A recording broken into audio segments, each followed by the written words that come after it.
If you desire this transformation, put yourself in the hands of the Mother and her power without cavil or resistance, and let her do unhindered her work within you. 3 things you must have: consciousness, plasticity, unreserved surrender.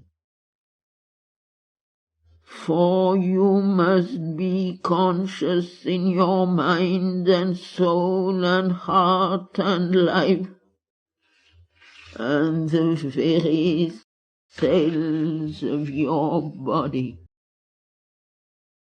aware of the Mother and her powers and their working.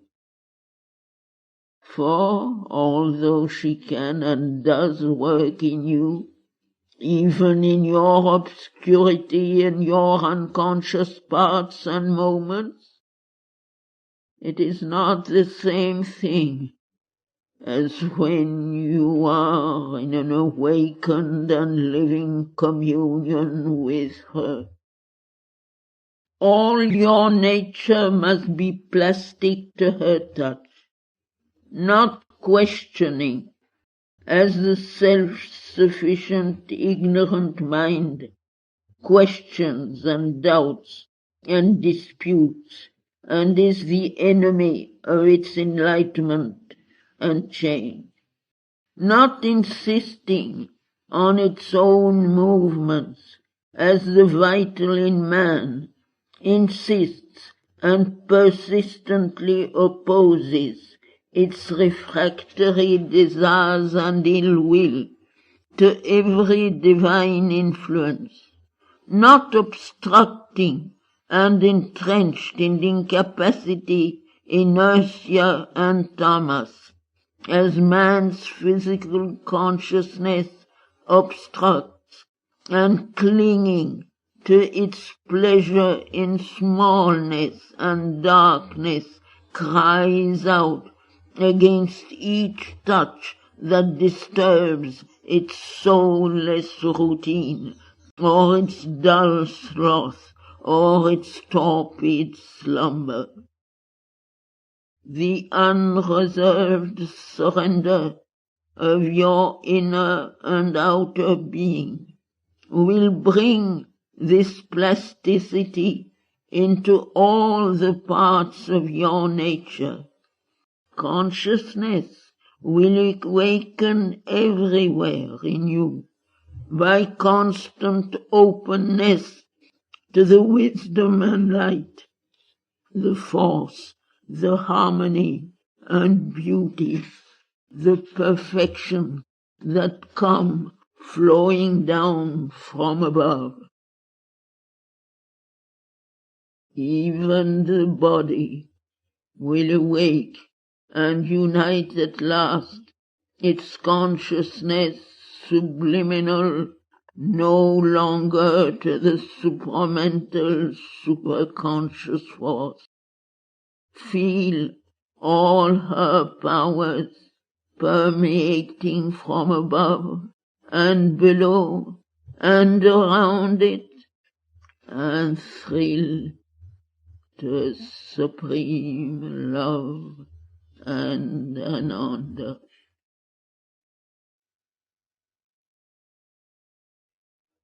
But be on your guard and do not try to understand and judge the Divine Mother by your little earthly mind that loves to subject even the things that are beyond it to its own norms and standards, its narrow reasonings and erring impressions, its bottomless aggressive ignorance, and its petty self-confident knowledge.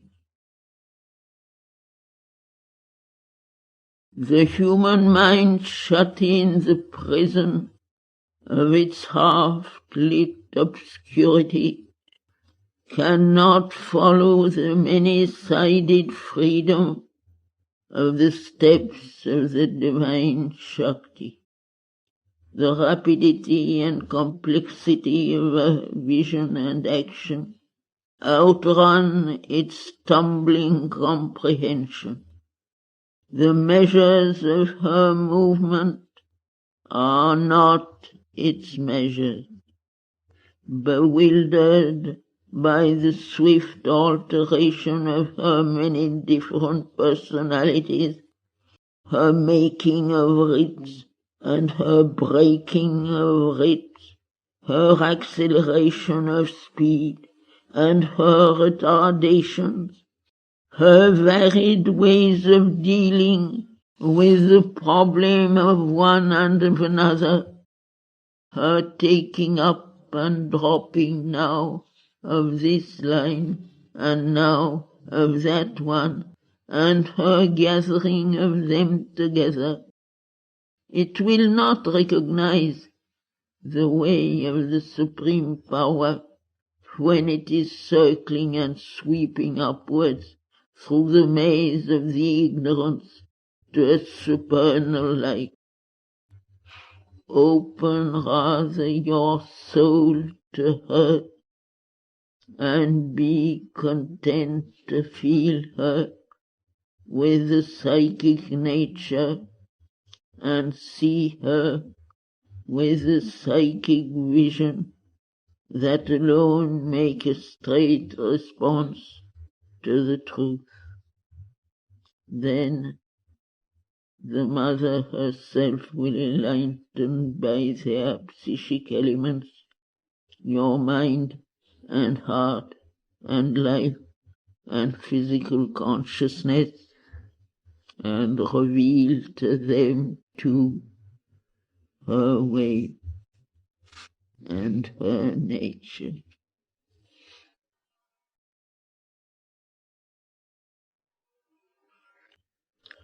Avoid also the error of the ignorant mind's demand on the divine power to act always according to our crude, surface notions of omniscience and omnipotence. For our mind clamors to be impressed at every turn by miraculous power and easy success and dazzling splendor. Otherwise it cannot believe that here is the divine. The mother is dealing with the ignorance in the fields of the ignorance. She has descended there and is not all above. Partly she veils, and partly she unveils her knowledge and her power, often holds them back from her instruments and personalities, and follows that she may transform them the way of the seeking mind, the way of the aspiring psychic, the way of the battling vital, the way of the imprisoned and suffering physical nature. There are conditions that have been laid down by the Supreme Will. There are many tangled knots that have to be loosened and cannot be cut abruptly asunder. The Asura and the Rakshasa hold this evolving earthly nature and have to be met and conquered on their own terms, in their own long conquered fief and province. The human in us has to be led and prepared to transcend its limits and is too weak and obscure to be lifted up suddenly to a form far beyond it. The divine consciousness and force are there and do at each moment the thing that is needed in the conditions of the labor. Take always the step that is decreed and shape in the midst of imperfection the perfection that is to come.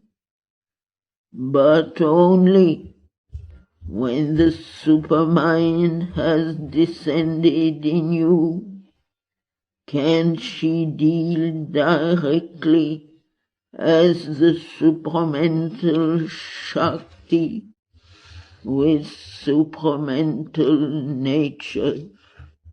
If you follow your mind, it will not recognize the mother, even when she is manifest before you. Follow your soul and not your mind. Your soul that answers to the truth, not your mind that leaps at appearances. Trust the divine power, and she will free the godlike elements in you and shape all into an expression of divine nature.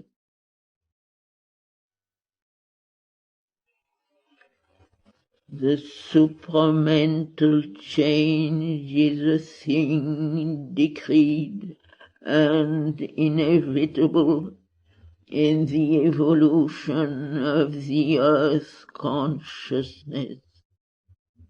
For its upward ascent is not ended, and mind is not its last summit, but that the change may arrive, take form, and endured, there is needed the call from below, with a will to recognize and not deny the light when it comes, and there is needed the sanction of the Supreme from above.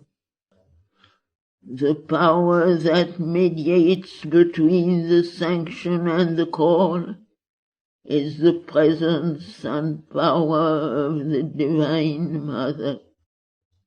The Mother's power, and not any human endeavor and tapasya, can alone rend the lid and tear the covering and shape the vessel and bring down into this world of obscurity and falsehood and death and suffering